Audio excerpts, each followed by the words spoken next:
Dans cette édition, vous découvrirez High School, une aide à la vision qui permet à une jeune niçoise malvoyante de suivre les cours au même rythme que ses camarades. Dans l'Aube, on vous fera visiter des maisons construites à partir de containers recyclés, une nouvelle vie pour ces grosses boîtes métalliques. Mais avant, voyons comment faire des économies d'énergie alors qu'en France, la consommation électrique bat tous les records, 100 000 mégawatts hier soir à cause du froid.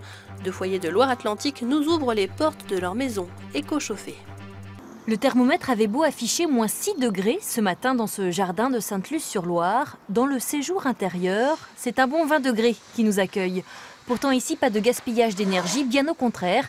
La facture d'électricité et de gaz de Catherine Korb n'a pas augmenté en 5 ans, grâce à sa cheminée bien sûr et à ses petites astuces. On n'utilise pratiquement pas le four parce que le four consomme beaucoup d'énergie. On cuisine plutôt avec la cocotte minute, donc à la vapeur. Ici, on ferme toutes les portes parce qu'il y a un écart de température entre les deux lieux. Là, ce sont les pièces de nuit, salle de bain et commodité. On n'y vit pas. Et là, ce n'est chauffé qu'avec le chauffage. On maintient une température de 18 degrés. Et bien sûr, elle n'oublie jamais de fermer les volets avant de quitter sa maison. En fermant très tôt, on a moins de déperdition d'énergie. Donc ce sont des gestes, on va dire, qu'on fait chaque jour machinalement. Autre consommateur averti, Vincent Grousson, qui avec ce ballon thermodynamique fait la chasse aux pertes d'énergie. Donc il a consommé en un mois un petit peu moins de 90 kWh. Pour passer l'hiver au chaud, il a engagé de gros travaux dans sa maison. Isolation, fenêtres, chaudière à condensation, avec une aide de la région à hauteur de 5 000 €. Si on compte, on arrive à 60-70% d'économie d'énergie, très certainement. Le bilan pourra être fait à la fin de l'année avec les relevés de compteurs. Des petits gestes simples au changement complet d'installation de chauffage. Chacun peut donc choisir de se tenir au courant et éviter ainsi la surtension du réseau électrique. Vivre dans une boîte sans être serré comme des sardines, c'est possible. Une entreprise de Montsuzin dans l'Aube assemble des containers maritimes tels des Lego pour construire de petites maisons. Cet amusant concept a déjà conquis une dizaine de clients. Dans cette ancienne fabrique de charpente métallique, perdue au milieu de la campagne auboise, on bâtit aujourd'hui des maisons, conçues à partir de containers maritimes, découpés et assemblés selon les besoins. Cette jonction, ici, est boulonnée, en partie basse et en partie haute, pour que le jour où on veut la démonter, on enlève les boulons, on enlève l'habillage, on met sur un camion, on la ramène où on veut.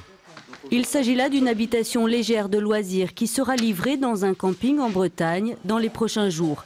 Mais la toute jeune société fabrique aussi des maisons plus traditionnelles, à l'image de celle-ci conçue pour la foire de Châlons il y a 2 ans.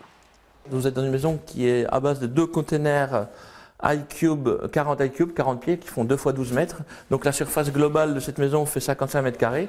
Donc elle est composée d'une grande pièce principale, équipée d'une cuisine.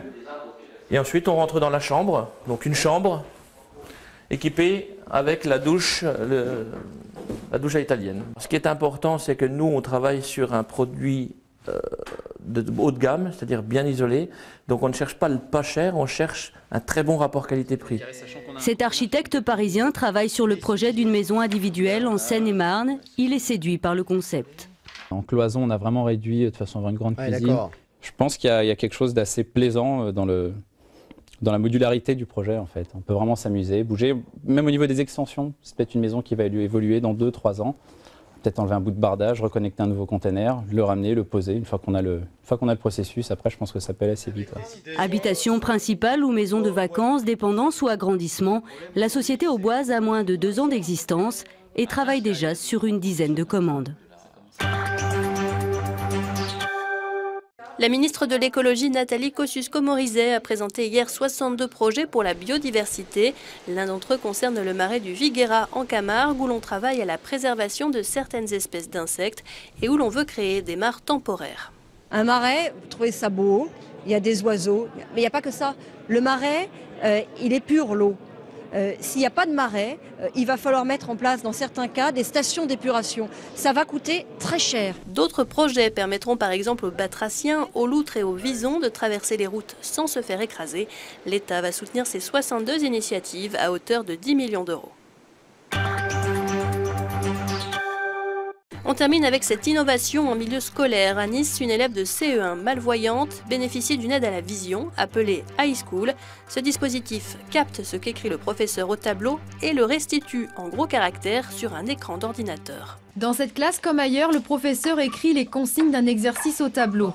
Depuis quelques semaines, Paloma, élève malvoyante, peut suivre les cours comme tous ses camarades. Son école vient de s'équiper du dispositif d'aide à la vision iSchool. L'écran de son ordinateur reproduit le tableau en temps réel. Avant, elle devait attendre que l'on lui recopie sur une ardoise chaque mot. Quand j'étais avec l'ardoise, j'allais moins vite parce que des fois on était en retard parce qu'il fallait regarder le tableau. Après, j'étais plus en retard. Là, je regarde et je suis plus rapide.